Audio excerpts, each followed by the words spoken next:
Hi hello ನಮಸ್ಕಾರ. ನೀವು ನೋಡ್ತಾ ಇದ್ದೀರಾ news today Kannada YouTube channel. ಇವತ್ತು ನಾವು ಡಿಸ್ಕಸ್ ಮಾಡ್ತಾ ಇರುವಂತಹ ವಿಚಾರ ಏನಪ್ಪಾ ಅಂತಂದ್ರೆ ಮೋದಿ ಅವರ ನಿವೃತ್ತಿಯ ಬಗ್ಗೆ. ಎಸ್ ವೀಕ್ಷಕರೇ, ಅದೆಷ್ಟೋ ಜನ ಮೋದಿಯವರು ನಿವೃತ್ತಿಯನ್ನ ಹೊಂತಾರೆ, ಇದೇ ಕೊನೆಯ ಅಧಿಕಾರದ ಅವಧಿ ಅಂತ ಹೇಳಿ ಭಾರತ ದೇಶದಲ್ಲಿ ಮಾತನಾಡ್ಕೊಳ್ತಾ ಇದ್ದಾರೆ. ಮೋದಿ ನಿವೃತ್ತಿಯನ್ನ ಹೊಂದುತ್ತಾರೆ ಅಂತ ಹೇಳಿ ವಿರೋಧ ಪಕ್ಷದವರು ಕೂಡ ಕಾಯ್ತಾ ಇದ್ದಾರೆ. ಇದಕ್ಕೆಲ್ಲ ಪುಷ್ಟಿ ನೀಡುವಂತೆ RSS ನಾಯಕರು ಒಂದು ಹೇಳಿಕೆಯನ್ನ ನೀಡಿದ್ದಾರೆ. ಅದು ಕೂಡ ಮೋದಿಯವರ ವಿರುದ್ಧವಾಗಿದೆ. ಅದು ಕೂಡ ಮೋದಿಯವರು ಇನ್ನೇನು ಕೆಲವೇ ತಿಂಗಳುಗಳಲ್ಲಿ ನಿವೃತ್ತಿಯನ್ನ ಘೋಷಣೆ ಮಾಡ್ತಾರೆ ಎನ್ನುವಂತಹ ವಿಚಾರಕ್ಕೆ ಪುಷ್ಟಿ ನೀಡುವಂತಿದೆ. ಹಾಗಾದ್ರೆ ಯಾರು ಆ RSS ನಾಯಕರು? ಈ ಎಲ್ಲಾ ವಿಚಾರಗಳನ್ನ ನಿಮ್ ಜೊತೆಗೆ ಡಿಸ್ಕಸ್ ಮಾಡ್ತಾ ಹೋಗ್ತೀನಿ. 75 ವರ್ಷಕ್ಕೆ ರಾಜಕೀಯ ನಿವೃತ್ತಿಯ ಬಗ್ಗೆ ರಾಷ್ಟ್ರೀಯ ಸ್ವಯಂ ಸೇವಕ ಸಂಘದ ಮುಖ್ಯಸ್ಥರಾಗಿರುವಂತಹ ಮೋಹನ್ ಭಾಗವತ್ ನೀಡಿರುವಂತಹ ಆ ಒಂದು ಹೇಳಿಕೆಗಳು ಬಿಜೆಪಿ ಪಾಳ್ಯದಲ್ಲಿ ಹಾಗೂ ರಾಜಕೀಯ ವಲಯದಲ್ಲಿ ಭಾರಿ ಚರ್ಚೆಗೆ ಕಾರಣವಾಗಿದೆ. RSS ಚಿಂತಕ ಮೋರೋಪಂತ್ ಪಿಂಘಳೆ ಸ್ಮರಣಾರ್ಥ ನಾಗ್ಪುರದಲ್ಲಿ ನಡೆದಂತಹ ಪುಸ್ತಕ ಬಿಡುಗಡೆ ಕಾರ್ಯಕ್ರಮದಲ್ಲಿ ಮೋಹನ್ ಭಾಗವತ್ ಮಾತನಾಡ್ತಾರೆ. 75ನೇ ವರ್ಷಕ್ಕೆ ಕಾಲಿಡುವುದು ಪ್ರಕೃತಿಯ ವಿರಾಮ ತೆಗೆದುಕೊಂಡು ಇತರರಿಗೆ ದಾರಿ ತೋರಿಸುವಂತಹ ಸಂಕೇತವಾಗಿದೆ ಅಂತ ಹೇಳ್ತಾರೆ.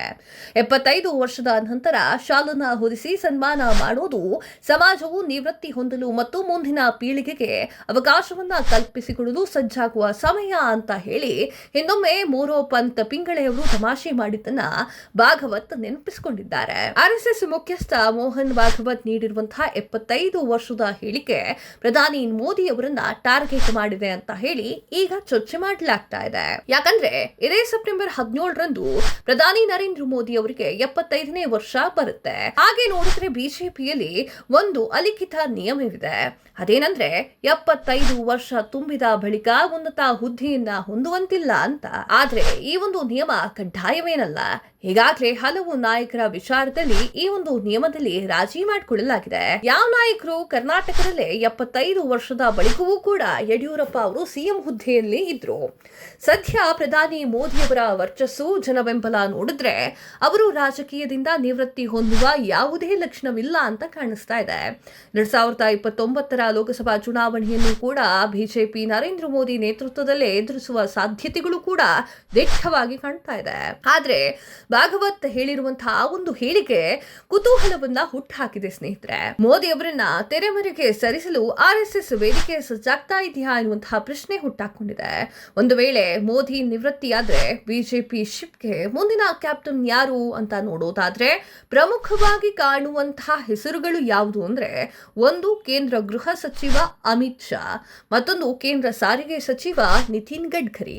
ನರೇಂದ್ರ ಮೋದಿ ಅವರನ್ನ ಬಿಟ್ರೆ ಬಿಜೆಪಿಯಲ್ಲಿ ಸೆಕೆಂಡ್ ಮೋಸ್ಟ್ ಪವರ್ಫುಲ್ ವ್ಯಕ್ತಿ ಅಂತಂದ್ರೆ ಅಮಿತ್ ಶಾ ಸ್ನೇಹಿತರೆ. ಚುನಾವಣಾ ಚಾಣಕ್ಯ, ಅದ್ಭುತ ಸಂಘಟನಾಕಾರ, ಜೊತೆಗೆ ಮೋದಿ ಬೆಂಬಲ. ಹೀಗಾಗಿ ಮುಂದಿನ ಪ್ರಧಾನಿ ಅಭ್ಯರ್ಥಿಯಾಗಿ ಅಮಿತ್ ಶಾರನ್ನ ಘೋಷಣೆ ಮಾಡಬಹುದು. ಮತ್ತೊಂದು ಕಡೆ ನಿತಿನ್ ಗಡ್ಕರಿ ಕೂಡ ಬಿಜೆಪಿಯ ಹಿರಿಯ ನಾಯಕ. ಪಕ್ಷಾತೀತವಾಗಿ ಎಲ್ಲ ನಾಯಕರು ನಿತಿನ್ ಗಡ್ಕರಿಯನ್ನ ಗೌರವಿಸುತ್ತಾರೆ. ಸಾರಿಗೆ ಸಚಿವರಾಗಿ ಅದ್ಭುತವಾಗಿ ಕಾರ್ಯನಿರ್ವಹಿಸುತ್ತಿರುವಂತಹ ನಿತಿನ್ ಗಡ್ಕರಿಯನ್ನ ಜನ ರೋಡ್ಕರಿ ಅಂತ ಕೂಡ ಕರೀತಾರೆ. ಒಂದು ವೇಳೆ ಪ್ರಧಾನಿ ನರೇಂದ್ರ ಮೋದಿ ನಿವೃತ್ತಿಯಾದ್ರೆ ಈ ಇಬ್ಬರ ಮಧ್ಯೆ ಪ್ರಧಾನಿ ಹುದ್ದೆಗಾಗಿ ಪೈಪೋಟಿಗಳು ಕೂಡ ಏರ್ಪಡುತ್ತೆ. ಅದೇನೋ ಹೇಳ್ತಾರಲ್ಲ, ಇಬ್ಬರ ಜಗಳದಲ್ಲಿ ಮೂರನೇವಲಿಗೆ ಲಾಭ ಅಂತ ಹೇಳಿ. ಹಂಗೆ ಹೇಳುವಂತೆ UP CM ಯೋಗಿ ಆದಿತ್ಯನಾಥ್ಗೆ ಆ ಒಂದು ಅದೃಷ್ಟ ಕುಲಾಯಿಸಿದ್ರು ಕೂಡ ಅಚ್ಚರಿ ಏನಲ್ಲ ಬಿಡಿ. ಒಂದ್ ಕಡೆ ಭಾಗವತ್ ಹೇಳಿಕೆಗೆ ಬಿಜೆಪಿಯಲ್ಲಿ ಸಂಚಲನ ಸೃಷ್ಟಿಯಾದ್ರೆ ಕಾಂಗ್ರೆಸ್ಗೆ ಹೊಸ ಅಸ್ತ್ರ ಸಿಕ್ಕಿದೆ. ಪ್ರಧಾನಿ ನರೇಂದ್ರ ಮೋದಿ ನಿವೃತ್ತಿಯಾದ್ರೆ ದೇಶಕ್ಕೆ ಅಚ್ಚೇ ದಿನ ಶುರುವಾಗಲಿದೆ ಅಂತ ಹೇಳಿ ಕಾಂಗ್ರೆಸ್ನವರು ಕುಡುಕ್ತಾ ಇರ್ತಾರೆ. ಇಲ್ಲಿ ಒಂದು ಸ್ವಾರಸ್ಯಕರ ಸಂಗತಿ ಕೂಡ ಇದೆ ಸ್ನೇಹಿತರೆ. ಅದೇನಂದ್ರೆ ಮೋಹನ್ ಭಾಗವತ್ ಕೂಡ ಇದೇ ಸೆಪ್ಟೆಂಬರ್ 11ರಂದು 75ನೇ ವರ್ಷಕ್ಕೆ ಕಾಲಿಡ್ತಾ ಇದ್ದಾರೆ. 75ನೇ ವರ್ಷಕ್ಕೆ ನಿವೃತ್ತಿ ಎನ್ನುವಂತಹ ಅಚ್ಚರಿಯ ಗಂಟೆ ಬಾರಿಸಿರುವಂತಹ ಭಾಗವತ್ ತಾವು ಕೂಡ ನಿವೃತ್ತರಾಗ್ತಾರ? ನಿಜವಾಗಿಯೂ ಕೂಡ ಬಿಜೆಪಿ ಮೋದಿಯನ್ನ ಹೊರಗಿಟ್ಟು ಚುನಾವಣೆ ಗೆಲ್ಲೋಕೆ ಸಾಧ್ಯನಾ? ಈ ಪ್ರಶ್ನೆಗಳಿಗೆ ಕಾಲವೇ ಉತ್ತರವನ್ನ ನೀಡಬೇಕಾಗಿದೆ. ಇದಿಷ್ಟು ಈ ಕ್ಷಣದ ವರದಿ. ಮತ್ತಷ್ಟು ಅಪ್ಡೇಟ್ಸ್ಗಳಿಗಾಗಿ ನೋಡ್ತಾ ಇರಿ ನ್ಯೂಸ್ ಟುಡೇ ಕನ್ನಡ. ಸಬ್ಸ್ಕ್ರೈಬ್ ಮಾಡಿ, ಬೆಲ್ ಐಕಾನ್ ಅನ್ನ ಕ್ಲಿಕ್ ಮಾಡಿ. ಧನ್ಯವಾದಗಳು.